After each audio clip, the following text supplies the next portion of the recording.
não parar, não precipitar e não retroceder. Então dizer para esse cara, sabe quando nós vamos parar? Nunca. Nunca na sua porca vida. Né?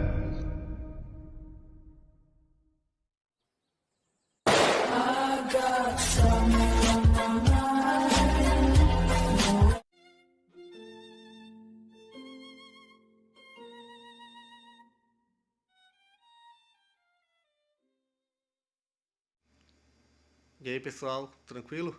Então vem aqui antes do vídeo começar, pedir para vocês se inscreverem, quem não for inscrito, compartilhar, curtir, comentar. Quem puder seja membro do canal, que isso ajuda bastante. Tem também o link do Apoia-se. Quem puder ajudar nosso canal e apoiar financeiramente vai ser muito bem-vindo. Mas o mais importante é transmitir o conteúdo e os conhecimentos do professor Olavo de Carvalho para mais e mais brasileiros. Então compartilhe e ajude aí nossa causa. Muito obrigado a todos os membros, apoiadores do canal. Fico muito feliz. Tenho certeza que a gente está no caminho certo. Então fiquem com o vídeo e até mais. Valeu! O que eu gostaria de explicar nessa aula são algumas das condições socioculturais nas quais vocês terão de exercer a sua atividade intelectual no Brasil. Quer dizer, é um panorama que vocês têm que conhecer muito bem desde já, porque é ali que vocês vão viver, né? E isto será, vamos dizer, o cenário das suas vidas. Para entrar neste assunto, nós temos que dar primeiro uma ideia do que é alta cultura, para nós podermos entender como é que esta questão se coloca no Brasil de hoje. Muito bem. À medida que o ser humano vai se desenvolvendo a partir do seu nascimento, ele passa vai atravessando uma série, vamos dizer, de conquistas ou de apropriações da linguagem. Linguagem no sentido mais amplo possível, não só linguagem verbal. Tá certo? Quer dizer, toda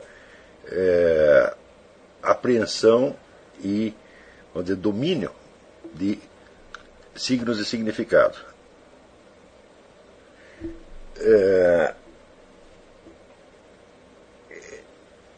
O que se vê então é uma espécie de uma escalada, onde o indivíduo vai conquistando círculos cada vez maiores de linguagem que lhe dão acesso à convivência com círculos maiores de pessoas.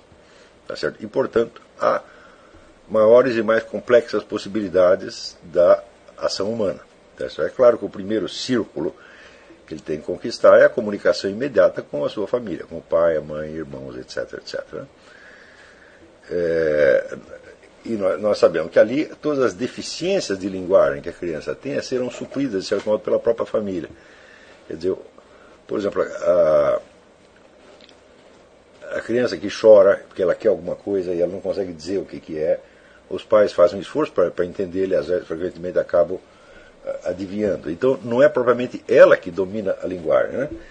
Quer dizer, existe um sistema, existe em torno dela um sistema de amortecedores que visa facilitar a comunicação dela, vamos dizer, por um esforço a mais do receptor, né? E não do emissor da informação. É claro que esse sistema de amortecedores ele vai diminuindo à medida que o tempo passa. Quer dizer, à medida que você cresce, espera-se que você mesmo domine a sua linguagem sem que os outros tenham que facilitar a sua expressão.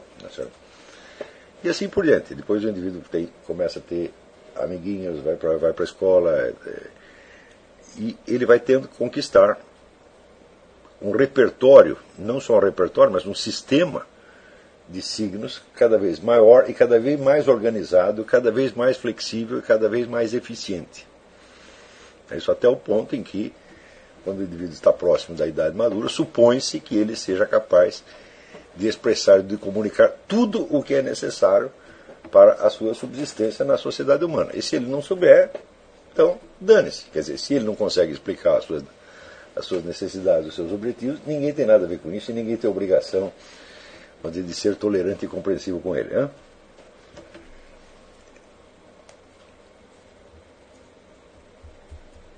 Então,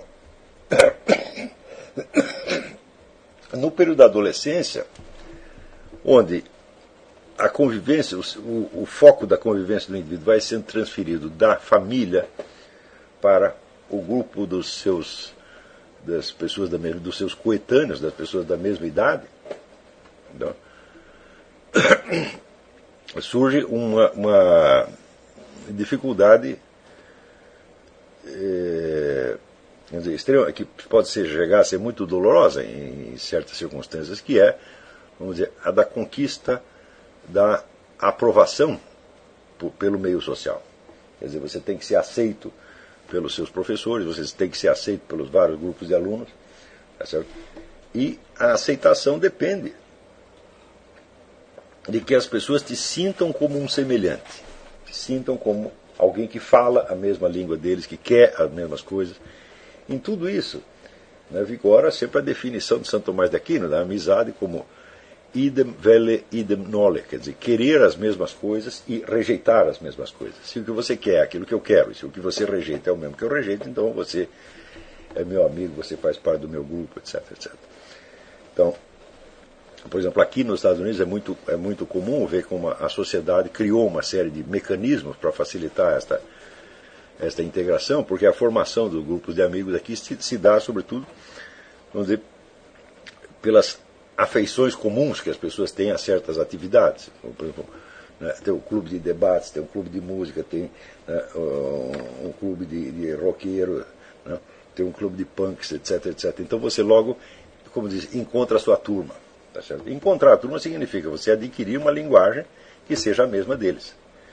Isso aí não é fácil. Você vê que às vezes pessoas que no aprendizado propriamente escolar podem ir até muito mal, às vezes revelam uma habilidade extraordinária nesse sentido. Quer dizer, quando elas tomam contato com um novo grupo social, elas assimilam facilmente a linguagem daquele grupo e se integram ali facilmente, né? O que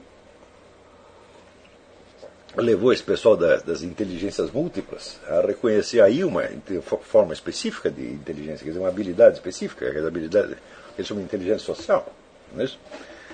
Então, essa inteligência social, umas pessoas têm a mais, outras têm a menos, né? E, com frequência, um indivíduo que vai muito bem nas matérias escolares, em matemática ou em línguas, ele pode ser péssimo nisso aí.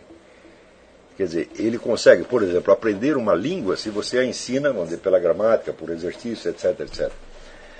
Mas ele não consegue apreender aquele código complexo de conduta deste ou daquele grupo, então ele se integra mal ali. Então, esta conquista da aprovação dos grupos sociais, sobretudo do grupo dos coetâneos, é um elemento básico da personalidade humana. Quer dizer, um indivíduo pode, vamos dizer, simplesmente se desgraçar se ele não conseguir passar passar com certo êxito por esta etapa. Então ele pode ficar o que a gente chama de sujeito socialmente desajustado, quer dizer, alguém cujo nível de comunicação com os seus coetâneos não é adequada. Não é isso? Entra aí também, vamos dizer, a comunicação com a autoridade, quer dizer, com a sociedade no sentido, vamos dizer, da hierarquia de comando também. Não é isso? O que significa também, vamos dizer, a apreensão do sistema de leis vigentes. Claro que todo grupo tem as suas leis, mas essas leis em geral são tácitas, quer dizer, não são declaradas, né? Agora, existem as leis que foram, vamos dizer, aprovadas pelo parlamento, leis que oficialmente são vigentes e que você é obrigado a cumprir. Note que o conhecimento que as pessoas têm dessas leis é extremamente precário. Se você interrogar um cidadão brasileiro, por exemplo, sobre o Código Penal, ele não tem a menor ideia de quais são, vamos dizer, os delitos previstos no Código Penal. Né? Perguntar sobre o Código Civil, seus direitos e deveres, o sistema de propriedades, o pessoal em geral não sabe quase nada a respeito disso. Aqui nos Estados Unidos sabe um pouco mais, mas mesmo assim, a distância que existe entre os conhecimentos que o cidadão usualmente dispõe e a totalidade do sistema legal vigente é uma diferença assim, abissal. Quer dizer, as leis hoje em dia já se contam as centenas de milhares, né? E ninguém tem o controle disso, nem mesmo os profissionais que lidam com com isso. Os advogados, juízes, etc., promotores, etc., eles também não têm o conhecimento do sistema integral das leis. No entanto, continua, né, em vigor aquela máxima, aquele preceito de que ninguém pode jamais alegar o desconhecimento da lei. Quer dizer, que se você infringe uma lei e diz que a infringiu porque não a conhecia, isso não é considerado uma desculpa válida. Quer dizer, há o princípio de que o cidadão tem a obrigação de conhecer as leis, mas, ao mesmo tempo, esta obrigação é impossível de cumprir porque as leis são em número demasiado. Então, isso aí, por sua vez, contraria outro princípio do direito, que é o princípio de que ninguém é obrigado ao impossível, ad impossibilia nemo tenetur. Quer dizer, se você é obrigado a conhecer as leis, mas o conhecimento das leis é praticamente impossível, então você está sendo obrigado ao impossível. Então aí você tem um loop lógico, né? Você é obrigado a uma coisa, mas ela ao mesmo tempo é impossível. Tá certo? E você, por sua vez, não pode alegar essa impossibilidade. Né? Então, basta isso para você ver como a integração do cidadão na sociedade hoje pode ser uma coisa bastante complicada. Não é isso? E a dificuldade de vocês integrar na sociedade, é claro que fomenta uma situação, um estado psicológico de extrema insegurança. A insegurança, por sua vez, impele o indivíduo a buscar, vamos dizer, a proteção da autoridade, o que, por sua vez, aumenta o poder da autoridade e, portanto, aumenta o número de leis. Tá certo? Então, isso que eu estou descrevendo, isso acontece para todas as pessoas, sem exceção. Quer dizer, a não ser que a gente fique em casa. Né? Digo não. O Bob Hope, aquele cômico americano, que ele escreveu um livro de memórias chamado Nunca Saí de Casa. Assim, mas o que o sujeito tem para contar?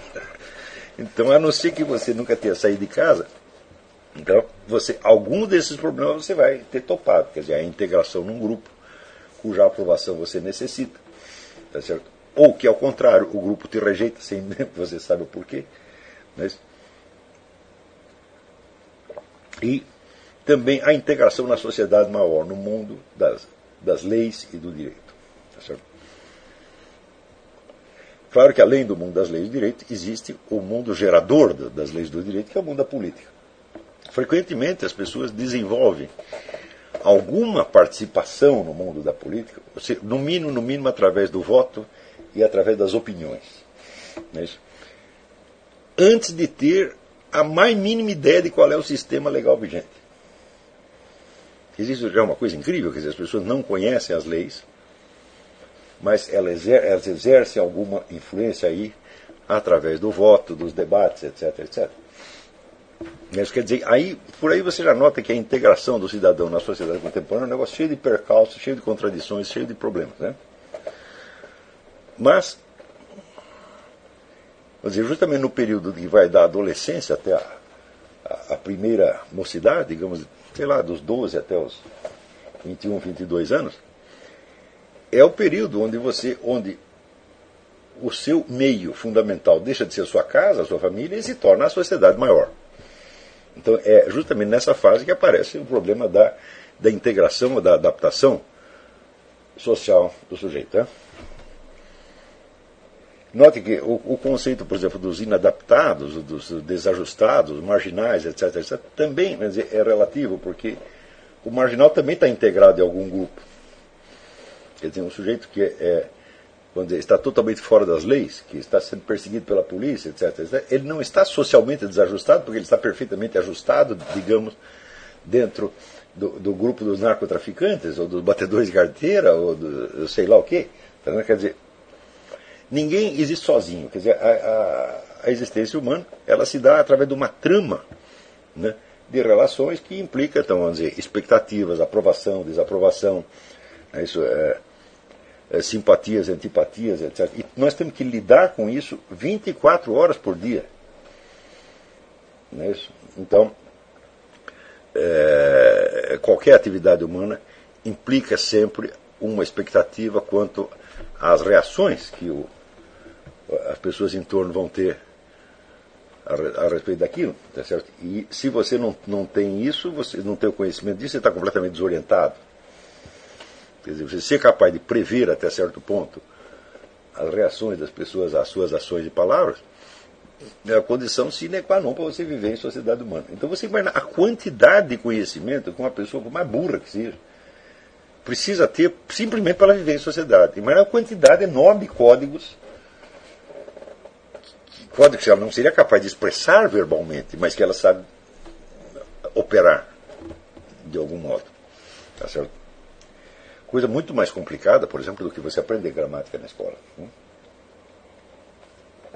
A diferença é que, vamos dizer, que é um aprendizado puramente, vamos dizer, empírico, e na maior parte dos casos é tácito, é feito, vamos dizer, por impregnação semiconsciente de hábitos. E nós sabemos que tudo aquilo que é aprendido, vamos dizer, sem uma atenção específica, é muito mais fácil do que você aprender com atenção, do que o que você aprende com atenção deliberada, não é isso?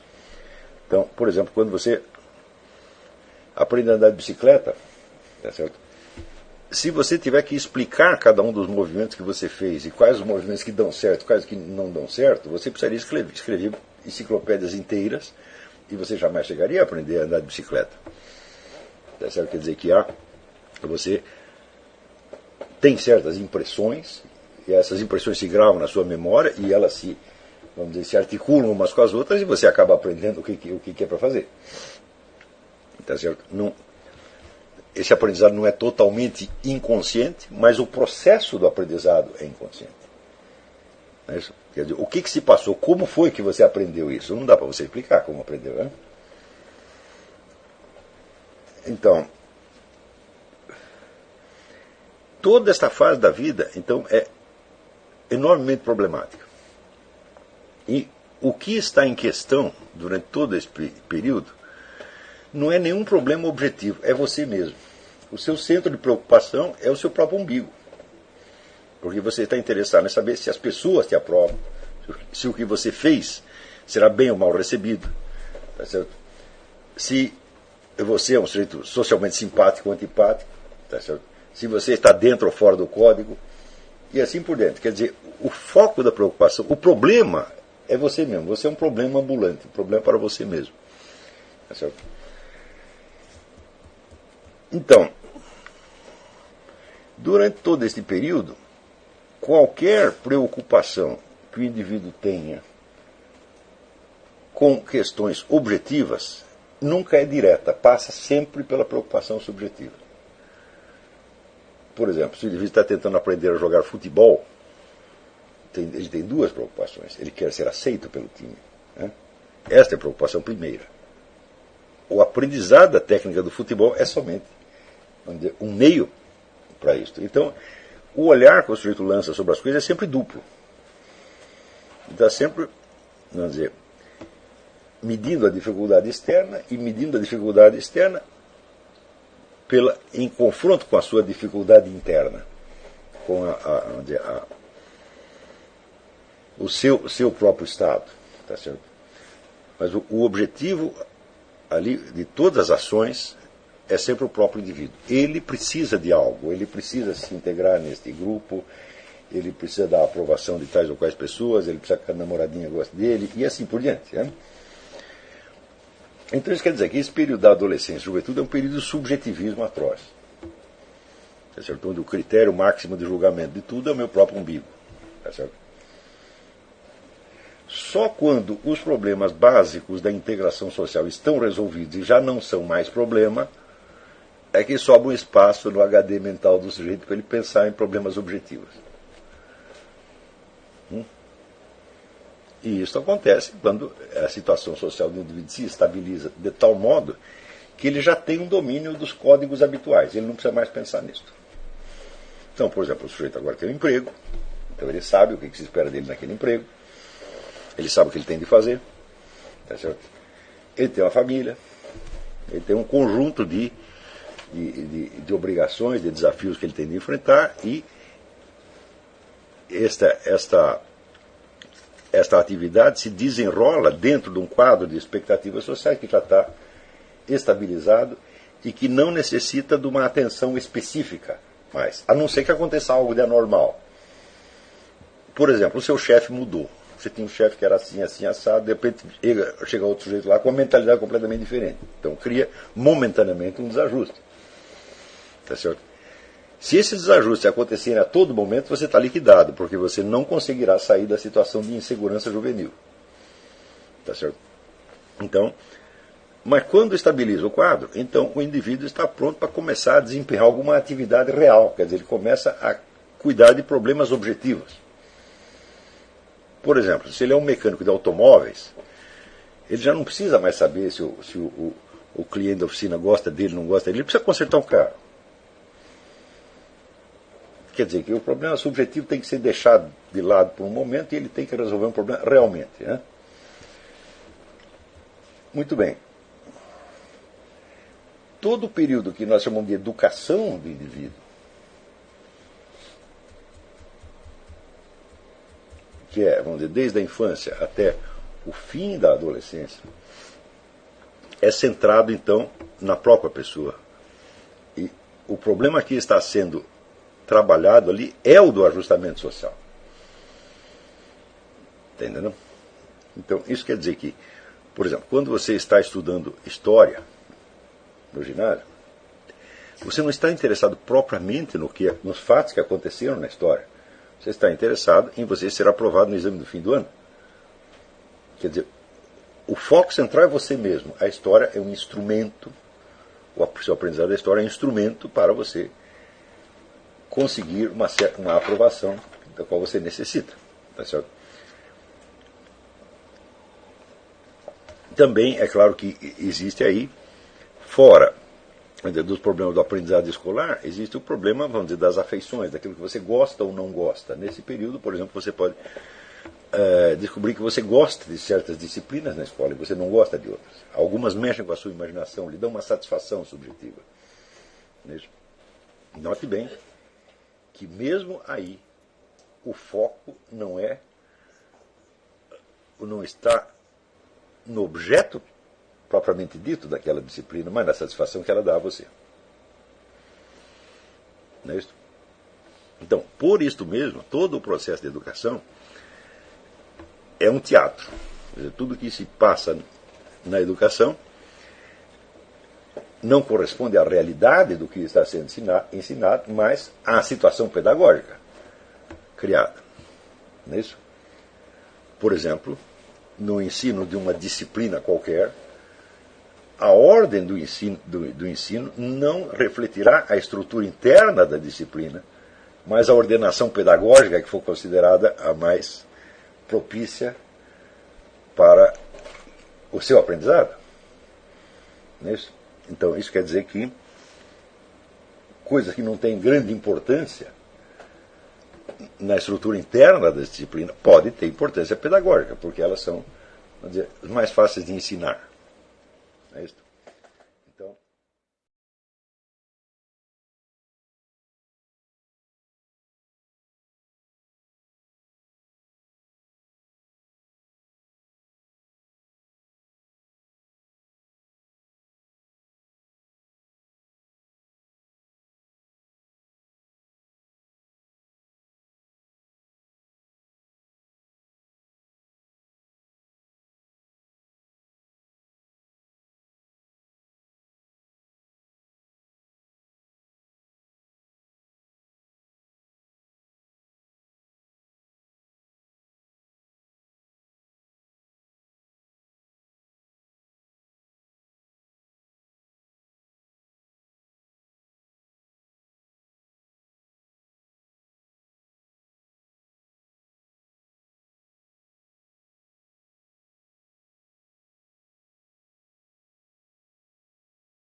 chegamos a mais um final de uma aula, de um vídeo.